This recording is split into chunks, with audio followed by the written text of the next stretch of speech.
Hey, how's it going? Here's my new update on my customs. Right now you're looking at Victor Crowley. I've been doing a lot of work on him right now. Got his overalls all done. His big muscles bulging out. His head sculpt I'm really happy with. I think I got it pretty damn close to the movie.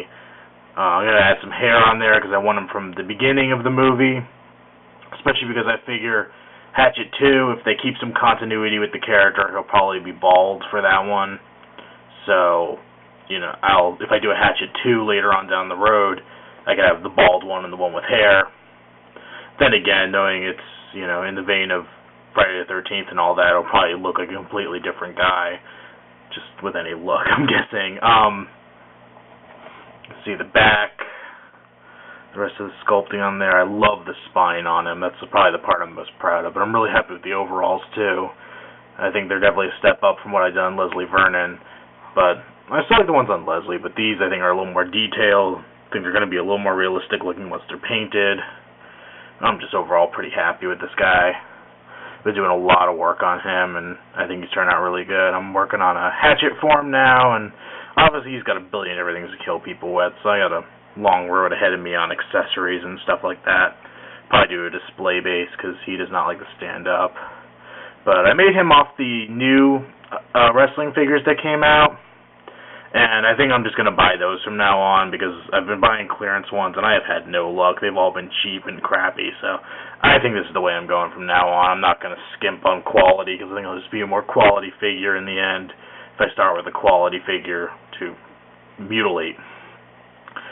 But in other news, got Leslie Vernon, a little more work on him. Pretty much the body is still all the same, but my girlfriend actually helped me redo the mask, repaint it, and I think she got really, really close to the color it was in the movie. I don't know how well you could see this on camera, but it's pretty good, pretty close, and she did some really awesome dirt effects on it, weathering effects that I'm definitely going to have to remember what she did and use it on future figures because it's really cool. And I redid the hair out of epoxy sculpt, so it's not as Medusa looking, or at least I don't think it is anymore. And I think that's definitely a plus. I think I've shown him a billion times without the mask on, but here you go. You can take a look. If you don't remember what he looks like. And I'm once again still working on his scythe.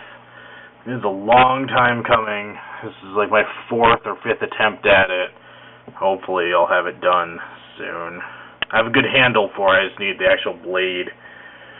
And here is the crappy figure that I had last time. And I originally was going to make him into a Freddy, and then I realized he was too buff for a Freddy. He is hollow, so I couldn't shave him down much more. So I figured I could do a Jason out of him, and being short, I figured it would work for Kane Hodder Jason since he is probably one of the shorter guys to play Jason.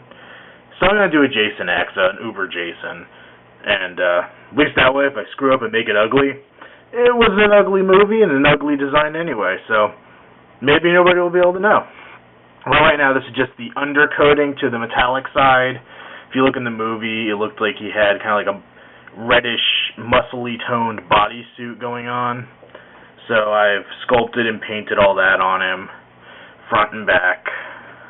So you can turn him around without knocking him over and killing him. Pretty happy with it so far. I think it's going to be a bit of a project on this one. It's going to take some doing to get all the metallic parts and making it look right. But here, I don't know how well you're going to be able to see it, my fat fingers in the way, is the head sculpt so far. It's just the basic first layer of the mask. There's like 3 or 4 layers to it as far as different height parts on it. So I'm just going to do them one at a time, try to get the best sculpt I can out of it. But I'm pretty happy with it so far. It's obviously going to be dremeled down and smoothed out and made more even and all that. But I'm liking it so far. I think it's going to work really well. And last thing to show is over here, kind of once again stealing things off one's customs tutorials. Hope he doesn't mind. He shouldn't post tutorials if he does, I guess. So hopefully it's all cool to steal his techniques, but using a DVD case to make up some weapons. You can see the scythe down there. The blade does look really big, but that is going to be trimmed down a lot. I just want to make it big and start with it being big, and then I can make it smaller. That's going to be the handle to Victor Crowley's hatchet. Still need to make the blade. For some reason, I'm having trouble getting the shape and the proportions. I think later today or tomorrow, I'm just going to go down to Home Depot and pick up a hatchet and kind of screw around within the store and just kind of get a better feel for the size and the proportions on them. It was an excuse to play with weapons. It's always fun. And down here is the beginning of the Uber Jason machete. Once again, it's kind of big and ill-defined, but I'm going to really bring out a lot of it with the Dremel, or at least that's the plan. Hopefully I am successful in that plan. But that is my update for now.